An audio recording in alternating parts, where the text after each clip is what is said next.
नमस्कार दोस्तों।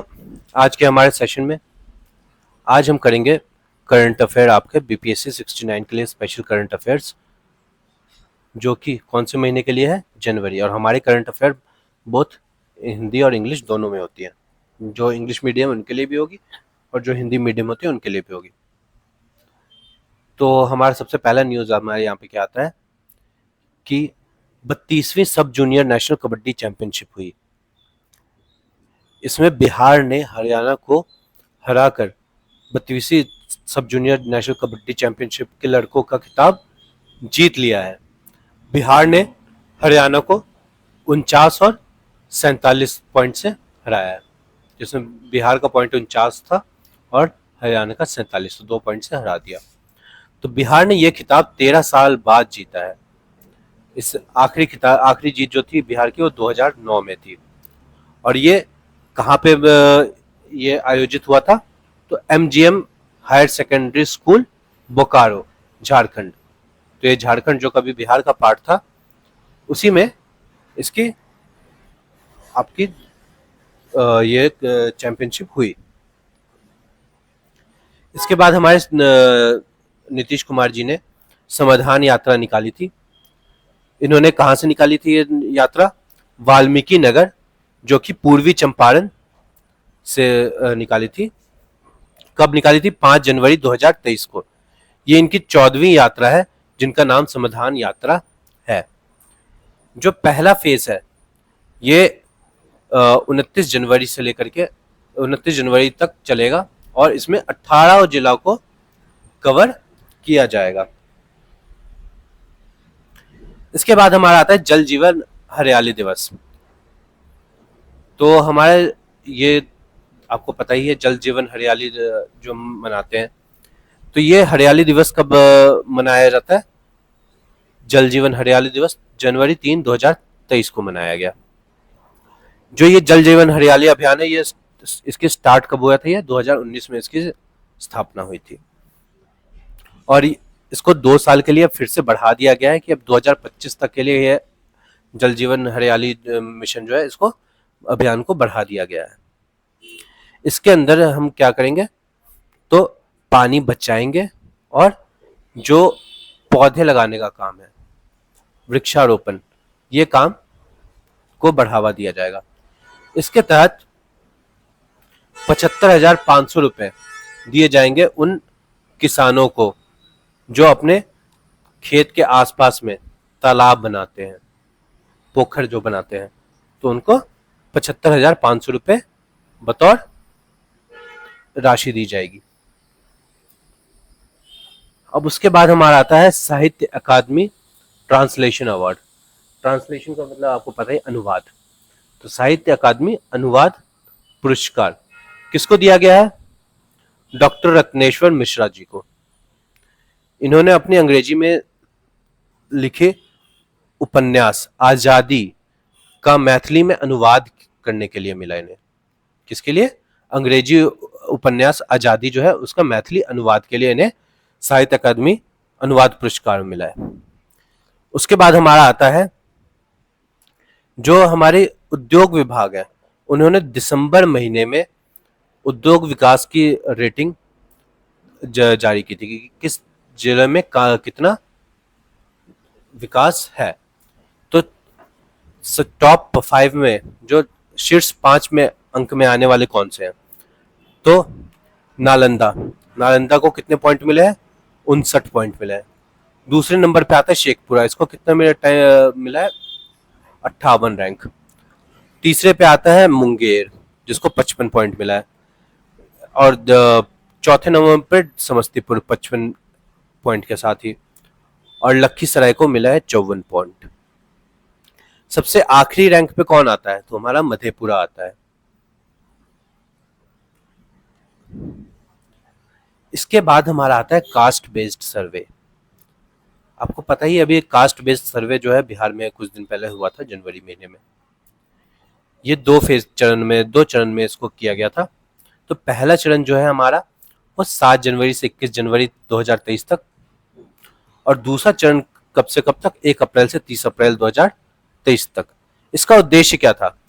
राज्य में जातियों और समुदाय का विस्तृत रिकॉर्ड तैयार करना ताकि उनका विकास में सहायता मिल सके। अब आपको पता ही है कि बिहार राज्य में तरह तरह की जाति और जनजातियां हैं, तो इसका उद्देश्य क्या है कि हमें समुदाय और जातियों के बारे में पता लगे, जिससे उनका विकास में हम मदद कर सके।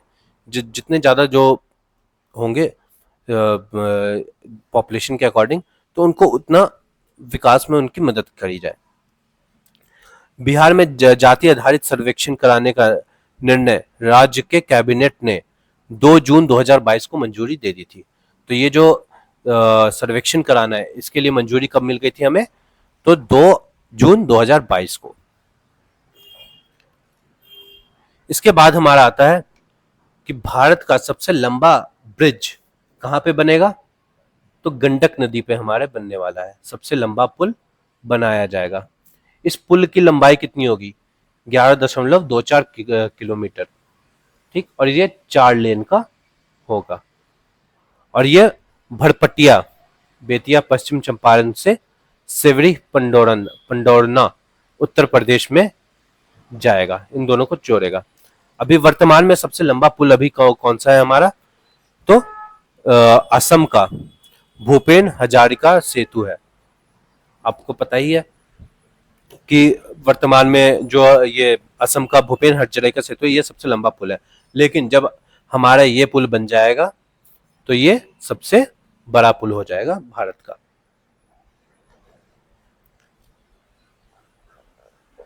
अब मल्टी मॉडल लॉजिस्टिक प्लांट आपको पिछले बार भी बताया था, अब पिछले महीने में भी, अब इस महीने का भी बताता हूँ। ये फिर से एक और जगह पे ये लॉजिस्टिक पार्ट कहाँ पे बन रहा है? बिहता और फतुहा और रक्सौल में, ये इन जगहों पे बनेगा। आपको पता ही है ये जो इलाके हैं ये नेपाल के इर्द गिर्द पड़ते हैं, तो इससे जो हमारी कनेक्टिविटी है नेपाल के साथ, जो हमारा लेन देन है, हमारी जो बातचीत है, उसको बढ़ाएगा कि वहां से ज्यादा गाड़ियां आ सकती है और ज्यादा गाड़ियां, हमारा व्यापार बढ़ सकता है। तो इसके लिए जो कंस्ट्रक्शन है क्या होगा वहां पे? तो एक्सप्रेस वे बनाया जाएगा। कहां से? रक्सौल से लेकर के हल्दिया तक। और एक लॉजिस्टिक पार्क भी बनाया जाएगा। कहां पे? तो रक्सौल में, जो हमारे नेपाल के साथ लेन देन में और व्यापार में मदद करेगा।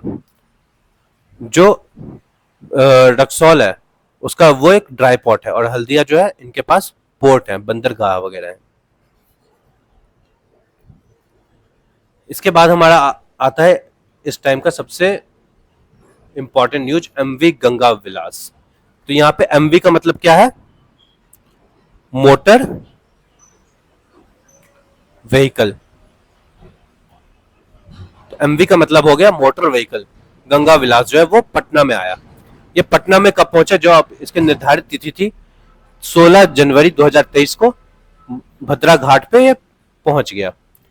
उसके बाद इसने पटना को छोड़ा कब? तो जनवरी 17 2023 को, एक दिन बाद ये पटना से निकल गया। इसमें 3 डेक है और 18 वो है स्वीट है, और इसमें 36 जो टूरिस्ट हैं, पर्यटक, वो इसमें आ सकते हैं। ये हमारा दुनिया का सबसे लंबा रिवर क्रूज है। रिवर क्रूज का मतलब क्या? नदी के ऊपर जो यात्रा करने वाला क्रूज है वो है। ये कहां से कहां तक चलेगा? तो बनारस से लेकर के बोगीबील तक। और इसको हरी झंडी किसने दिखाई थी? तो हमारे पीएम मोदी जी ने इनको बनारस से हरी झंडी दिखा करके भेजी थी, और इसके पूरे 51 दिन का टाइम अपना लगाएगा कंप्लीट करने में। इसके बाद हमारा आता है स्कीम वाइज रैंकिंग। हर डिस्ट्रिक्ट को स्कीम वाइज रैंकिंग मिली है।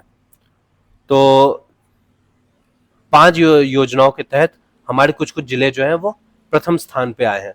तो उनको जो रैंकिंग दी गई है, तो जो उनके योजनाएं, उनके साथ साथ कौन कौन सी जो जिले हैं वो रैंक 1 पे आए, वो हमने आपको मुहैया करवाई है।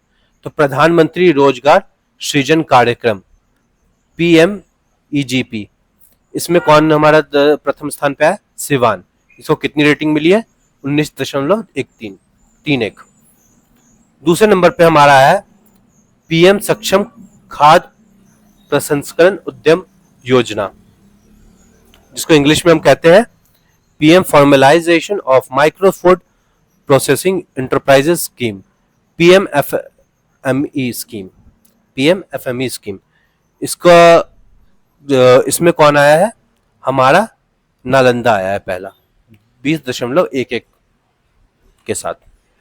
उसके बाद हमारा है मुख्यमंत्री उद्यमी योजना, इसमें कौन आया? लखीसराय 14.78 के साथ। और उसके बाद सूक्ष्म लघु और मध्यम उद्यम मंत्रालय एमएसएमई के तहत कौन आया? पटना, ये 6.86 के तहत। और स्टार्टअप में कौन हमारा आया है प्रथम? मधुबनी, इसमें कितने हैं? 9 अंकों के साथ।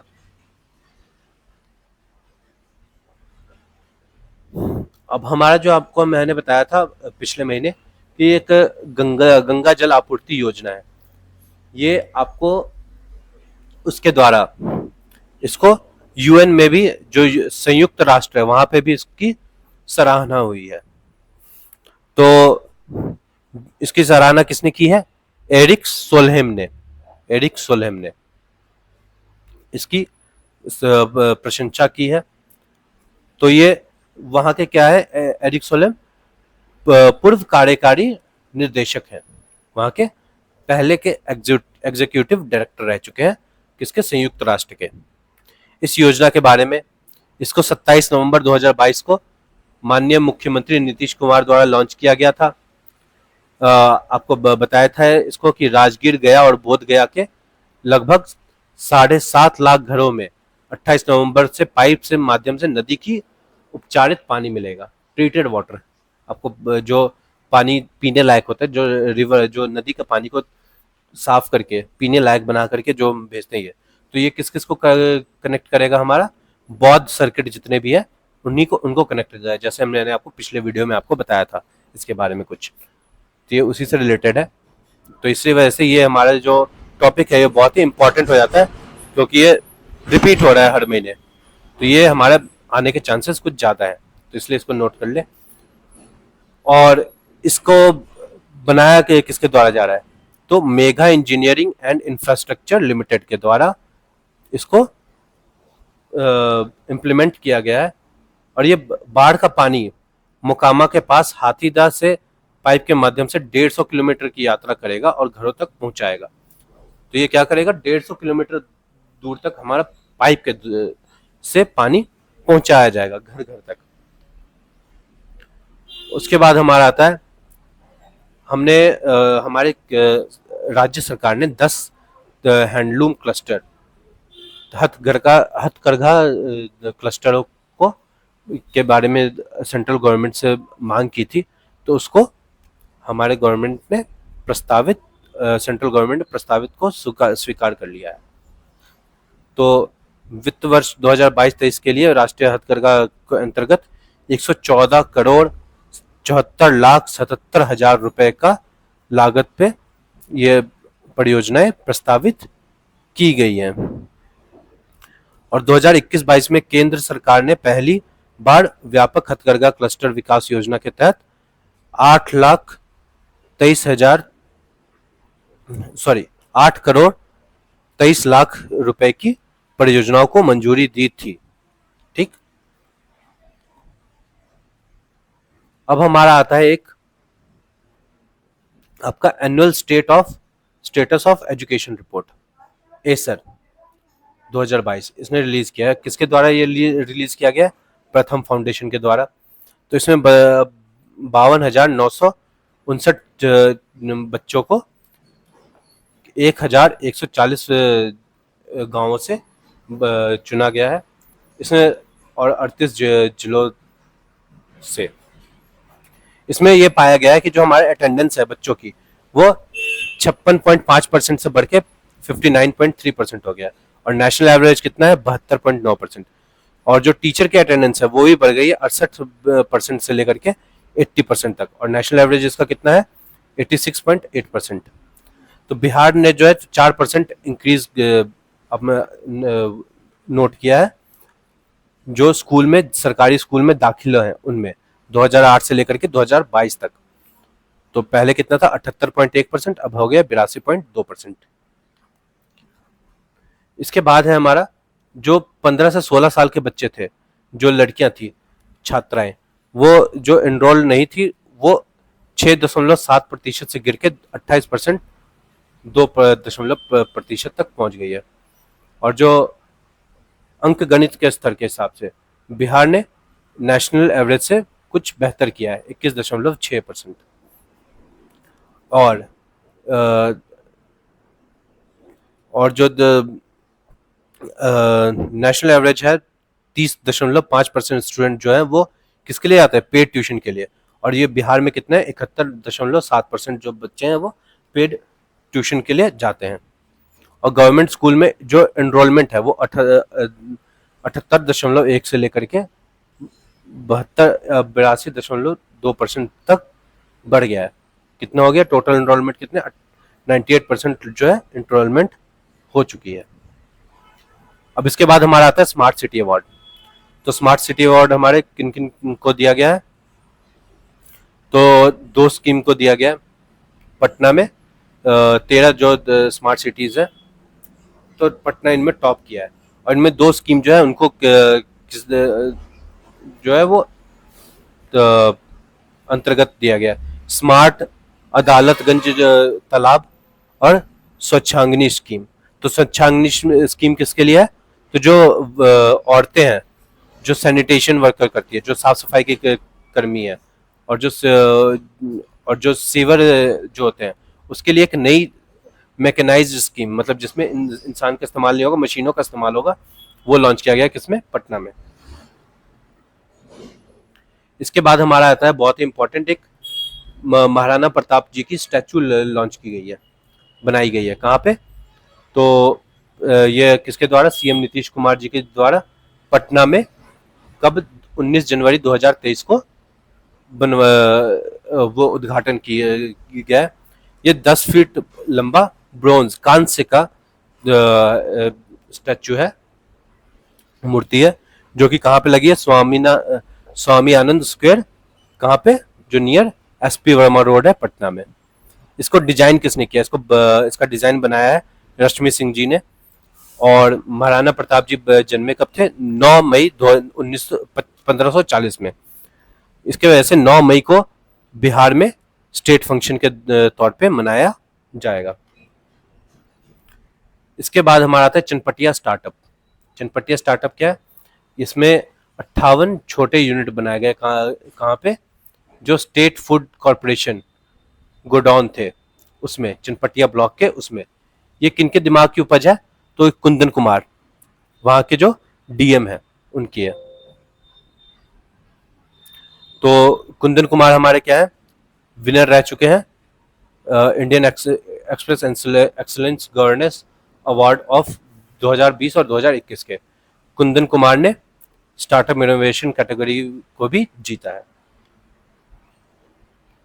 इसके बाद हमारे आते हैं जननायक कर्पूरी ठाकुर जी।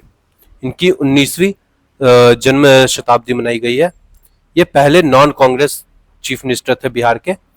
और इन्होंने मुंगेरी लाल कमीशन रिपोर्ट 1977 को क्या किया, जो उनकी रिकमेंडेशन थी रिजर्वेशन फॉर बैकवर्ड कास्ट के लिए, उसको एक्सेप्ट कर लिया। ये कहाँ पे जन्मे थे, पिथुजीवा विलेज, कहाँ पे, समस्तीपुर जिले में। इसके बाद हमारा आता है सीएम बिहार दर्शन स्कीम। इसके तहत 11 करोड़ रुपए जो है वो दिए जाएंगे। और सीएम बिहार दर्शन योजना के तहत 5500 स्कूलों को 38 जिलों में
स्कीम के द्वारा हमारा क्या है, तो जो आपके 38 जिलों हैं उनमें 2000 हर एक को दिए जाएंगे। 20,000 रुपये हर स्कूल को दिए जाएंगे। 5500 स्कूलों को 20,000 रुपये ईच दिए जाएंगे 38 जिलों के इसके लिए। तो यहीं पे हम सेशन को ख़त्म करते हैं। तो हमें लाइक करें, फॉलो करें और सब्सक्राइब करें। धन्यवाद जी।